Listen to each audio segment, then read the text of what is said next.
മണ്ഡലകാലത്ത് ശബരിമല സന്നിധാനത്തേക്ക് ഒഴുകിയെത്തുന്ന ഭക്തസാഗരത്തിന് നടുവിൽ പവിത്രമായ ആചാരത്തിന്റെ പ്രതീകമായ ഒരു അഗ്നി ജ്വലിച്ചു നിൽപ്പുണ്ട്. ശബരിമലയിലെ ആഴി തീർത്ഥാടനത്തിന്റെ സുപ്രധാന ചടങ്ങ് പൂർത്തിയാക്കാൻ ഭക്തർ തങ്ങളുടെ നെയ്ത്തേങ്ങയുടെ അവശിഷ്ടങ്ങൾ ഹോമിക്കുന്ന ഈ അഗ്നികുണ്ഡത്തിന്റെ പ്രാധാന്യം എന്താണെന്നൊന്ന് അറിയാം.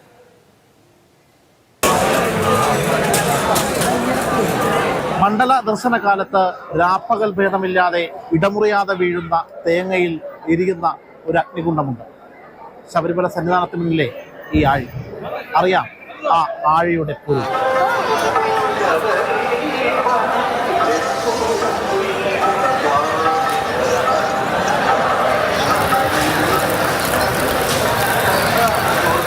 ശബരിമലയിലെ ആഴി എന്ന് പറഞ്ഞാൽ നമ്മുടെ കർമ്മഫലങ്ങളെ, അതായത് നമ്മൾ നേടിക്കൊണ്ടുവന്ന ദോഷമായ കർമ്മഫലങ്ങളെ രണ്ട് മുടിയായിട്ട് കൊണ്ടുവന്ന് ആ ശിരസിൽ വഹിച്ചു കൊണ്ടുവന്ന നമ്മുടെ കർമ്മഫലങ്ങളെ ഭഗവാന്റെ മുമ്പിൽ കൊണ്ടുവന്ന് ചുട്ടരിക്കുകയാണ് ചെയ്യുന്നത്.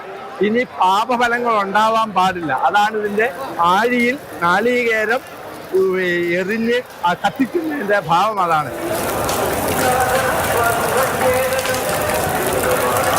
മണ്ഡലകാലത്ത് ഇരുമുടിക്കെട്ടിൽ നെയ്ത്തേങ്ങയുമായി എത്തുന്ന സ്വാമിമാർ നെയ് അയ്യപ്പന് സമർപ്പിക്കുകയും പിന്നീടുള്ള ആ തേങ്ങ അത് ഈ കാണുന്ന ആഴിയിലേക്ക് എറിഞ്ഞ് നശിപ്പിക്കുകയുമാണ് ചെയ്യുന്നത്.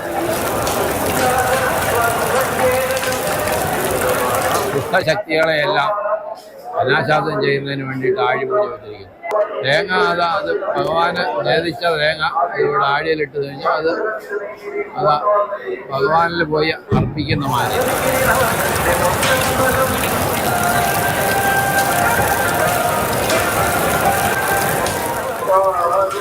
18ാം പടി ചവിട്ടി മലയിറങ്ങുന്ന ഓരോ തീർത്ഥാടകന്റെയും ദർശന പൂർത്തീകരണമാണ് ഈ അഗ്നികുണ്ഡം.